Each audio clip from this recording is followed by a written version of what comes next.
So thank you guys for coming on. It's great to have you here to discuss diversity in hydrogen.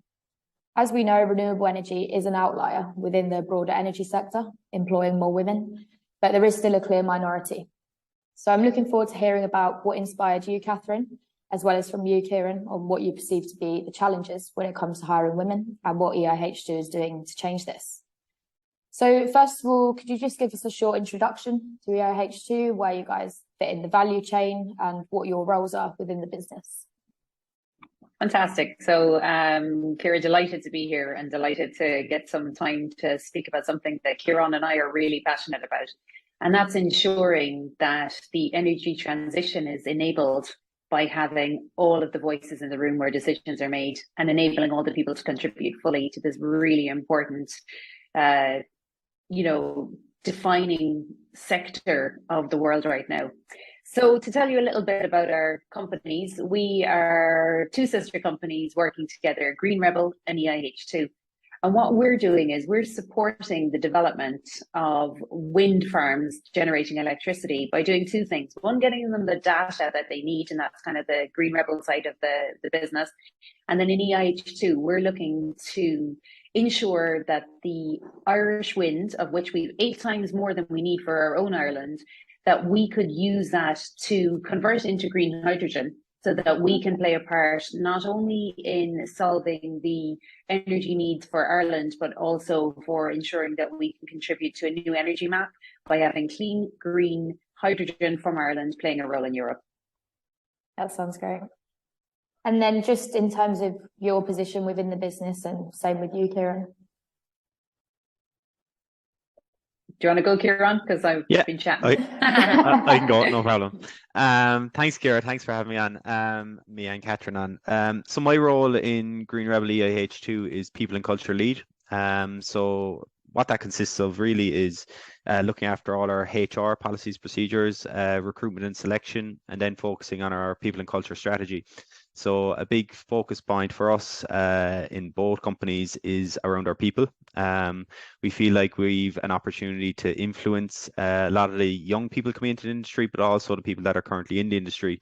And it's a huge opportunity for us to create leadership from entry level to people that, as I said, have a lot of experience in the industry itself. So that's I guess on a high level is basically making sure that our people are feeling valued and they have a sense of purpose, and they're also given a platform to achieve something quite special in an industry that's at a really exciting stage. Yeah, for sure. That sounds great. And then Catherine?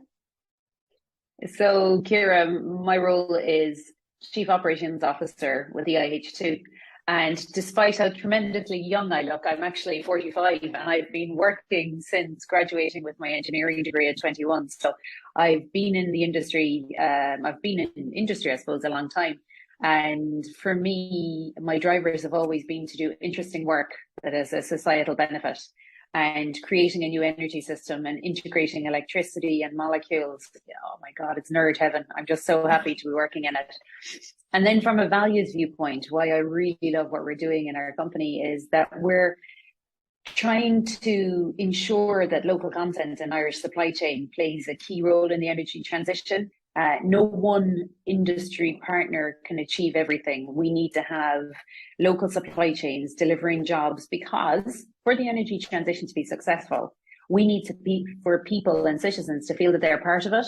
And what better way than being part of the supply chain that's delivering the infrastructure? Now, what's really important at the moment is there is a new sector emerging. It's renewable energy, and we're going to bring a load of the fantastic learnings that we've had from other sectors like oil and gas, like wind generation, generated electricity. We also need new people. So we need the storytellers, we need the sociologists, we need the ecologists, we need people who are introverts and extroverts, people who want to spend their time doing a deep dive into data, and then also people who want to come up with brand new ways of doing things. Our EIH2 and Green Rebel, the clues in the name, we're looking at new ways of doing things and challenging convention. Sometimes that can be big and sometimes it can be really small. So one of the exciting initiatives that Kieran and I are working on at the moment is to create a wellness room here in the office. And while the term of the initiative is going to be around a wellness room, it's actually for nursing mothers that when they return to work, that they're able to feel comfortable and know that they have a space. But here's the really exciting thing, Ciara. We don't have anybody pregnant in the office at the moment. What we're doing is we're creating a solution to let people know this is who we are, this is what we value. So we're meeting the need before somebody even realizes they have it. That's actually a really small thing to do. Yeah. But what a way of saying to our team, we value you. It's such a good way of just saying that we're here to support you as well, even if that's not happening now. People who are joining, and even when it comes to, I guess, like applying for roles, if they're in an interview and they hear that, it gives a bit of warmth and support, and look, here, we're here for you when this does happen, however long down the line it is. It's something that we're willing to provide you, and it's already in place. So that's great to hear. So Catherine, just a question for you. I mean, did you ever have like a female role model or anyone who inspired you growing up? Oh, absolutely. And I know it's trite to go back to your mother, but like it's my mum, like. So my mum left school at 15 and had 7 children, and then at 45 went back to college and studied by night and became a solicitor, and is now working in her 70s, an incredible professional. So my mother's attitude, coupled with my father's, because there's such a strong influence for me, and it's that idea of start where you are and do what you can and try again tomorrow. So in relation to that, sometimes all we can do is be present and deliver our own body of work. But at times when you can do more, you can. And for me inside in the energy sector, there's been so many times where I've been the only woman in the room, and but I'm really lucky because I'm confident, I'm confident because of people who believed in me, and inside in our company with our colleagues, sometimes that looks different. I spoke at an event yesterday, and Ciara, one of our team, came along in the audience. And just knowing that I had somebody there gave me the confidence to contribute fully to the event. In the renewable energy sector right now, I think that my biggest inspiration is our policy and funding manager, Vanessa Bulgarine, who moved from Ecuador to Ireland and has contributed in many sectors of society, including smart cities and things like that. But the reason she inspires me so much is, she's not only is she doing this in a new sector, but she's doing it in her second language. But none of these things are obstacles for her. They're just things that improve her ability to contribute fully to the energy transition. Oh wow! Yeah, I met Vanessa last week. She was lovely. She's fab, isn't she? Yeah, she is. Okay, great. And then, I mean, you mentioned obviously it does sometimes feel like you are the only female in the room in the energy sector. So obviously it is a male-dominated industry. We know this. Are there any challenges that you have faced during your career development as a woman in a male-orientated industry? Yeah, it's a cultural expectation of women. So as an engineer, I'm very fact-based and I'm very straight, but there's a societal expectation of women to be soft and to speak in terms of we and everything. So I've had to modulate how I think into how I communicate, in part to be heard, and in part because I'm trying to affect change in how energy systems are delivered. At the same time, I can't be challenging people's perceptions of everything that they know to have been true to them in their life to this point. So that takes so many layers of concentration when I'm going into an event. So the support that I get from colleagues like Kieran is being able to consider it and think it through and understand and define what success is. So it's like I have as a woman to completely consider many things because the world has been to this point set up for men to be successful. But that is to flip it on the other way. If we do what we've always done, we'll get what we've always got. We're creating a new energy system. It's an inflection point. We can keep people at the heart of our transition, which is what we do in Green Rebel EIH2. And by doing that, it allows us to achieve 10x results. We can accelerate what we're achieving in our companies because we're putting people at the center of our business activities. Yeah, no, that sounds great. And then I guess going back on that, what has been your main motivator to progress within the sector? As an engineer, I love Yeah. to understand and define a problem and then apply the resources to solve the problem. So I get a kick out of it, be it a Sudoku puzzle or playing Lego or baking a cake. These are all things. So as I look at the opportunities we have to integrate solutions for the energy sector, by God, I'm not going to leave 50% of the solutions behind. I'm not only going to go to the men, I'm going to go to the women. And it's not just like diversity isn't just men and women. And, you know, Kieran has been really supportive inside with this in relation to neurodiversity. There's also the opportunity to get people who think differently involved. And then there's also the diversity of professions. So a mom who has been working in the home, raising her family for 10 years is an incredible project manager, multiple client delivery portfolio, competing demands, and does it backwards and heels, to, you know, reference that Ginger Rogers comment when she was dancing with Fred Astaire. People said, isn't Fred Astaire an amazing dancer? He's fantastic. But nobody pointed out that Ginger Rogers was doing it backwards and heels and doing it just as well. So for me, to look at things differently and to achieve the most success that we can, we need to rally everyone together. And in Green Rebel and EIH2, what we're doing is we're creating a platform for people to be successful. And Kieran and I are working at removing obstacles for people who want to thrive. So that's kind of the approach that we take. It's people are very, very capable of achieving incredible things. We've just got to create the environment for it to make it easier for them.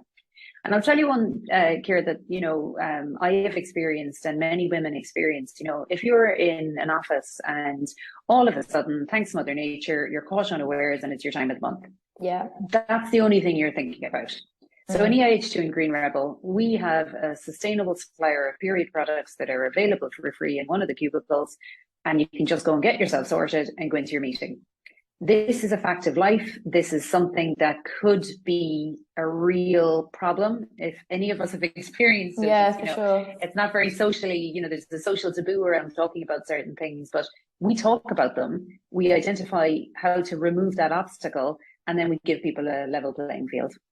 Yeah, exactly. No, definitely. And I think that's something a lot of women would appreciate. I mean, I know that a lot of companies as well offer things like maybe like a day off a month for when it is that time of the month, and obviously it is like sometimes it is just the only thing you can think about. So how are you kind of absolutely. So no, that and instead of and instead of being embarrassed, or instead of like that causes like, so, and just, you know, in case it works at being edited, we in Green Rebel and EIH2 want people to bring their authentic selves to work.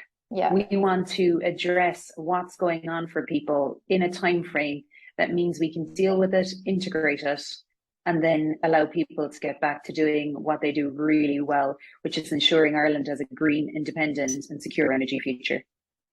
Sounds great.